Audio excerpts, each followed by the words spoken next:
Écoute ceci. Dans la Bible, l'argent est un sacrifice qui ne vient pas en première position. Toute personne qui dit je vais donner les milliards à l'église quand j'aurai et qui est incapable de donner son corps, tu mens. Dieu ne veut pas ton argent, il veut d'abord ta vie. Si tu es incapable de donner ta vie à Jésus, d'accepter Jésus dans ta vie comme Seigneur et Sauveur, et tu veux donner ton argent, Dieu refuse ton argent.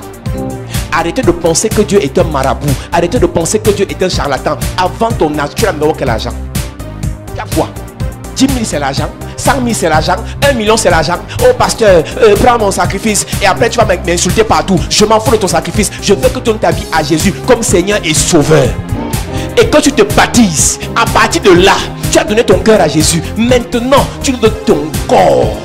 Arrête de me parler de l'argent alors que tu n'as d'abord rien. Donne ton corps à Jésus. Amen. Évangélise. Sauve les âmes.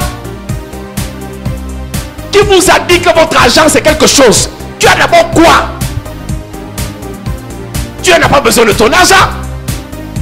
Donne ton corps en sacrifice. Romains chapitre 12. Je vous conjure par les compassions de Christ à offrir vos corps en sacrifice. Ma soeur, tu es belle. Arrête de donner ton corps aux hommes. Donne ton corps à un homme. On l'appelle Jésus. Yes. Tu es bandit depuis le commencement. Avec Dieu, tu es venu faire la jonglerie. Oh, pasteur, prie pour moi. Quand j'aurai l'argent. Mon ami, avant l'argent, parlez l'église. Qui t'a dit que tu vas parler l'église? Tu arrives au culte en dernier, tu pars en premier. Qui vous a dit que servir Dieu, c'est pour les autres? Je l'ai toujours dit. Nous ne parlons pas de nous pour ne pas faire de l'apologie de nous-mêmes. Mais on a quand même un petit bagage. On a quand même été béni par Dieu. Mais humblement, on s'est soumis à la puissance de Dieu. Et on a commencé à le servir. Vous pouvez nous insulter parce qu'on est pasteur. Mais arrêtez ça. On sert Dieu par amour. Pas pour se faire voir. Pas pour vous faire plaisir. Donc ne sers pas Dieu parce que je te vois. Sers Dieu parce que Dieu te voit.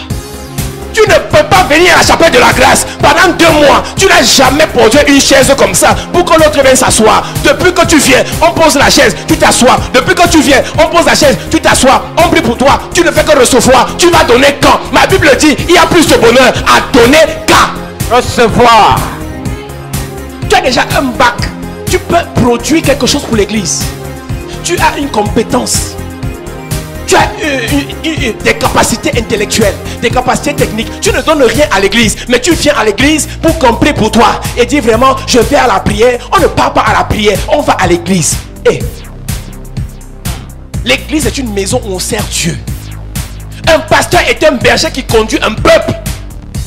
Et non quelqu'un qui est une machine à produire les prières. Matin prière, à midi prière, le soir prière. Non, c'est pas ça l'église. L'église est une maison où des enfants servent Dieu.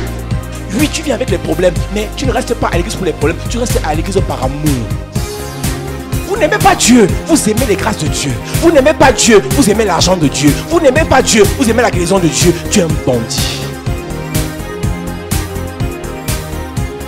Ne venez pas à l'église escroquer Dieu. Dieu connaît nos cœurs.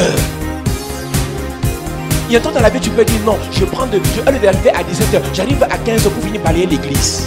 Tu peux le faire. Sans poste. Les postes à l'église, c'est la destruction. Quand on commence à mettre les postes à l'église en avant, on est tombé dans la religion. Vous voyez les postes à l'église? Eux le servir.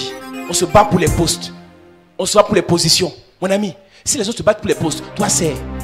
Le poste va se battre pour toi. Fuis la position va te suivre.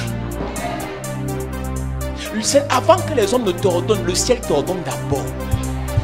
Si les hommes t'ordonnent avant le ciel, il y aura un déphasage, il y aura une confusion dans ton ministère.